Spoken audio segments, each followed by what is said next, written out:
In the days of Amraphel, king of Shinar, Arioch, king of Elasar, Chedorlaomer, king of Elam, and Tidal, king of Goim, they made war with Bera, king of Sodom, Birsha, king of Gomorrah, Shinab, king of Admah, Shemeber, king of Zeboim, and the king of Bela, also called Zoar.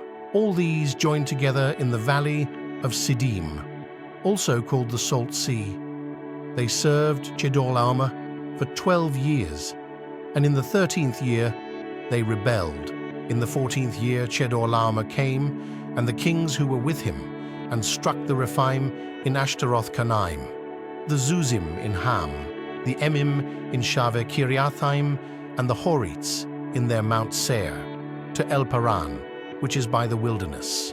They returned and came to En Mishpat, also called Kadesh, and struck all the country of the Amalekites, and also the Amorites that lived in Hazazon Tamar, the king of Sodom, and the king of Gomorrah, the king of Admah, the king of Zeboim, and the king of Bela, also called Zoar, went out.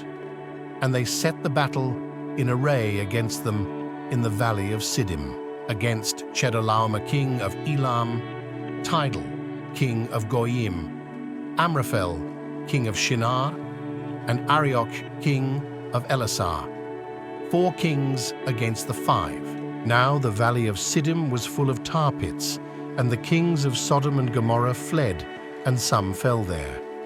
Those who remained fled to the hills. They took all the goods of Sodom and Gomorrah, and all their food, and went their way. They took Lot, Abram's brother's son, who lived in Sodom, and his goods, and departed. One who had escaped came and told Abram, the Hebrew.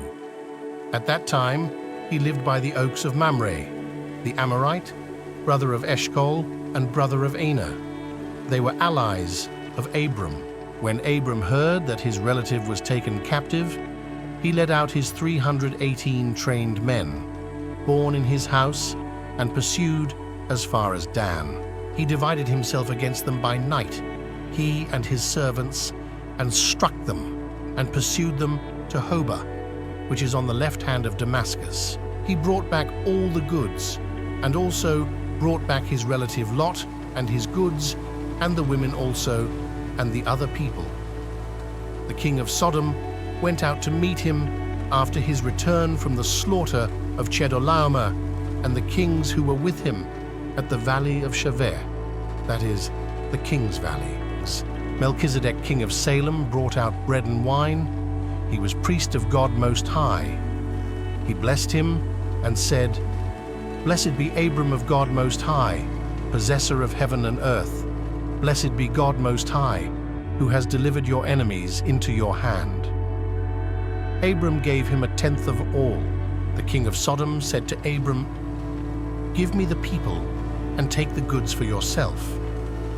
Abram said to the king of Sodom, "I have lifted up my hand to Yahweh, God Most High, possessor of heaven and earth, that I will not take a thread nor a sandal strap nor anything that is yours, lest you should say, 'I have made Abram rich.' I will accept nothing from you, except that which the young men have eaten, and the portion of the men who went with me, Anna, Eshcol, and Mamre. Let them take their portion."